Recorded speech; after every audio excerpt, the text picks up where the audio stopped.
Assalamualaikum warahmatullahi wabarakatuh. Saya Nurul Modi Widyaningrum dengan NIM 12311193005 dengan mata kuliah Etika Dakwah, Manajemen Dakwah 5A, Fakultas Usuluddin Adab dan Dakwah UIN 1 Tulungagung dengan dosen pengampu Bu Zulfa Ismawati.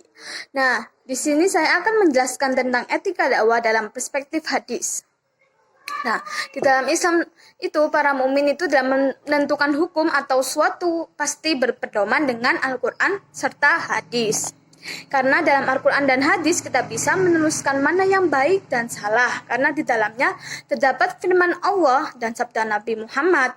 Maka dari itu, kedua hal ini sangatlah menjadi acuan bagi seorang mukmin dalam menentukan suatu masalah atau hukum. Dalam memutuskan suatu masalah atau hukum. Jika tidak ada jawaban dari pedoman tersebut, maka ijma para ulama ini yang akan dibutuhkan dalam menentukan hukum. Serta tidak melupakan pedoman Al-Quran dan hadis dalam menentukannya meskipun menggunakan ijma. Dan di sini membahas tentang etika dakwah dalam perspektif hadis. Sebelumnya, pengertian etika sendiri adalah secara etimologi, kata etika berasal dari bahasa Yunani, yakni terdiri dari dua kata, yakni ethos dan etikos. Ethos berarti sifat, watak, kebiasaan, tempat yang biasa, atau berarti susila, keadaban, kelakuan, dan perbuatan yang baik. Burton dalam buku etikanya memberikan penjelasan yang lebih lanjut, lebih jelas, yaitu etika berasal dari bahasa Yunani kuno. Kata Yunani ethos dalam bentuk tunggal mempunyai banyak arti. Tempat tinggal yang biasa, padang rumput, kandang, terus kebiasaan, adat, akhlak, watak, perasaan, sikap, cara berpikir. Dalam bentuk jamak artinya adalah adat kebiasaan. Dalam arti ini, etika berkaitan dengan kebiasaan hidup yang baik. Tata cara hidup yang baik pada diri seseorang atau kepada masyarakat. Kebiasaan hidup yang baik ini dianut dan diwariskan dari suatu generasi ke generasi lain. Dan etika ini lebih dikenal oleh orang Indonesia sebagai adab atau moral yang dilakukan oleh seseorang. Etika ini mengandung sesuatu yang buruk atau baik. Contoh orang Indonesia ini terkenal dengan keramahan dan budayanya dan etikanya bagus terhadap pendatang atau orang luar. Nah, contoh di atas merupakan contoh perilaku warga Indonesia yang mempunyai etika atau sikap yang baik, meskipun bukan dari bangsanya sendiri, dan bernegara dan berpegang teguh pada ajaran sopan santun yang diajarkan oleh nenek moyang dari dahulu. Di Indonesia, biasanya etika itu sering disamakan dengan moral. Padahal meskipun sama dengan yang berhubungan dengan baik buruk, perilaku manusia, etika dan moral ini mempunyai perbedaan dalam segi pengertian. Untuk etika sendiri itu lebih condong kepada ilmu yang mempelajari baik dan buruknya perilaku manusia. Jadi bisa disebutkan etika itu berfungsi sebagai teori baik dan buruk perilaku manusia. Tetapi untuk moral sendiri itu lebih condong kepada pengertian nilai buruk dan baik dari perilaku manusia itu sendiri. Gitu. Jadi etika itu ilmunya, terus moral itu perilakunya, begitu. Dan dakwah sendiri itu berarti menyeru, mengajak kepada kebaikan sesuai dengan perintah Allah. Dan melakukan amal ma'ruf serta nahi mungkar. Dari dalam dunia dakwah ada unsur dakwah. Yakni ada 6 unsur dakwah yang meliputi, yakni 1. Pelaku dakwah yaitu dai.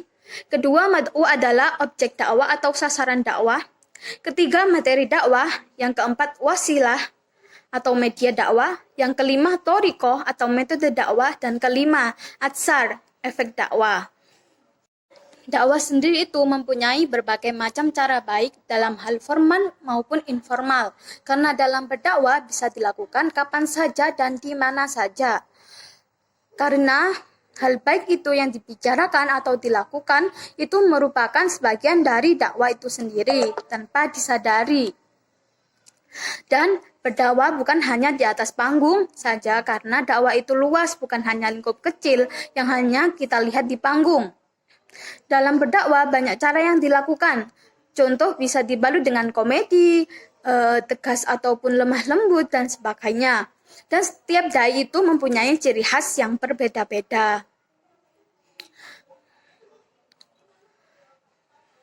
Contohnya Gus Miftah. Gus Miftah itu dakwahnya dengan cara komedi dan milenial. Dan untuk Ustadz Adi Hidayat itu berdakwahnya dengan cara tegas atau dengan bacaan Al-Quran. Dan Ustadz Hanan Attaqi ini berdakwah dengan bahasa yang santai yang diminati kaum muda milenial. Dan Ustadz Anwar Zaid ini berdakwah dengan bahasa yang sederhana dan sangat lucu dan sangat digemari masyarakat awam, baik muda ataupun yang sudah berumur. Dan contohnya itu masih banyak lagi. Adapun etika dakwah sendiri dalam buku Hajir Tajiri itu berarti tata krama, adab, dan kesopanan dalam berdakwah, baik dalam tampilan, perilaku, maupun tutur kata. Ini dalam artian sempitnya dapat juga dirumuskan sebagai manifestasi dari etos, yaitu ilmu yang mempelajari tentang aspek-aspek mendalam dari perbuatan dakwah, hal-hal motivatif, keputusan tindakan dakwah, keharusan yang dilakukan dalam berdakwah, pertanggungjawaban moral dan dakwah sehingga melahirkan suatu pengetahuan yang bermanfaat bagi pengembangan kualitas dakwah. Dan bisa diketahui bahwa etika dakwah adalah ilmu yang mempelajari tentang nilai-nilai baik atau buruk, sikap atau perilaku ataupun ucapan seorang pendakwah. Jadi etika ini merupakan ilmunya ya. Kalau moral itu perilakunya, kalau etika ini menyangkut ilmunya. Jadi etika dakwah itu ilmu yang mempelajari tentang sikap baik buruk dalam berdakwah, begitu. Karena seorang pendai itu merupakan contoh bagi objek dakwah, maka dari itu seorang pendai harus menjaga etika dalam berdakwah dan memahami tentang etika dakwah. Karena jika seorang dai tidak bisa memberikan contoh yang baik bagi objek dakwah atau mad'u, maka bisa-bisa penyampaian pesan tersebut tidak dipercaya dengan kata-kata yang telah diucapkan karena tidak sesuai dengan sikap atau tindakan yang diberikan.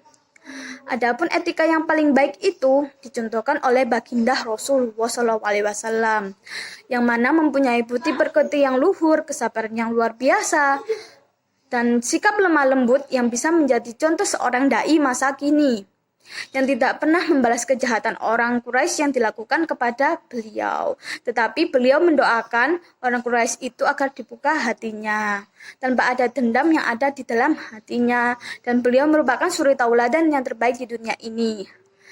Seperti dalam Quran Surat Al-Ahzab.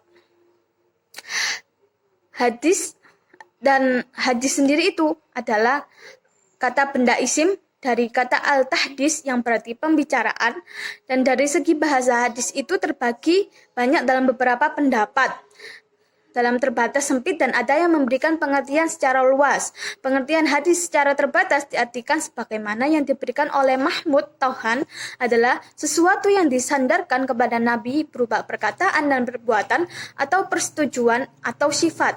Dan ulama hadis lain itu memberikan pengertian lain dari hadis itu adalah segala ucapan Nabi SAW, segala perbuatan dan segala keadaannya.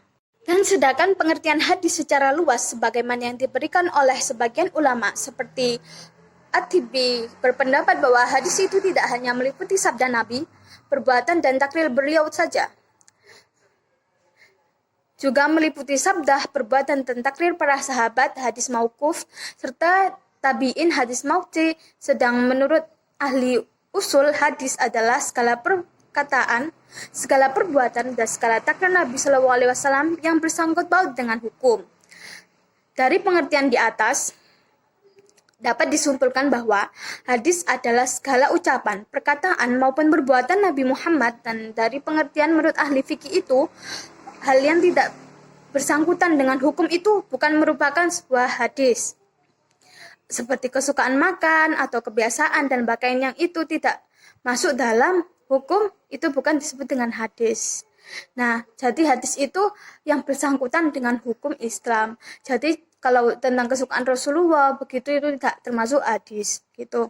Dan Rasulullah memerintahkan umatnya untuk berdakwah di jalan Allah, dan hadis yang mewajibkan berdakwah sebagai berikut. Diriwayatkan oleh Muslim yang berbunyi, barang siapa yang menunjukkan suatu kebaikan maka pahala baginya seperti orang yang melakukannya. Jadi orang berdakwah atau memberitahu sesuatu yang baik itu akan mendapatkan pahala seperti orang yang melakukan amal baik tersebut. Dan hadis yang diriwayatkan oleh Imam Bukhari, ajaklah mereka memeluk agama Islam dan beritahu mereka apa-apa yang diwajibkan atas mereka yang berupa hak Allah di dalamnya. Demi Allah memberi petunjuk kepada seorang lantaran engkau adalah lebih baik bagiku daripada engkau mempunyai unta merah. Dan Rasulullah dalam sabdanya adalah, aku tinggalkan kepadamu dua perkara. Apabila kalian berpegang teguh pada keduanya, niscaya kalian tidak akan tersesat selama-lamanya. Nah, yang disampaikan Rasulullah ini adalah dua pedoman, yakni Al-Quran dan hadis. Dan jika kita berpegang teguh pada kedua hal ini, maka kita akan selamat karena Al-Quran dan hadis ini adalah penuntun dan pedoman hidup orang Islam.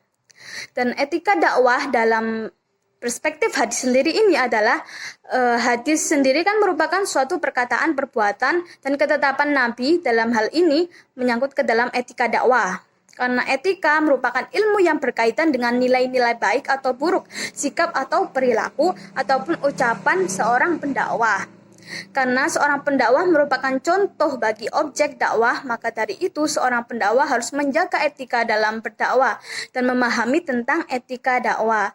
Dari Nabi Muhammad adalah contoh etika dakwah yang terbaik sepanjang masa. Maka dari itu, etika dakwah dalam hadis ini saling berkaitan karena merupakan sebuah ilmu dan perilaku yang dicontohkan Rasulullah dalam dakwahnya. Jadi, etika dakwah dalam perspektif hadis ini,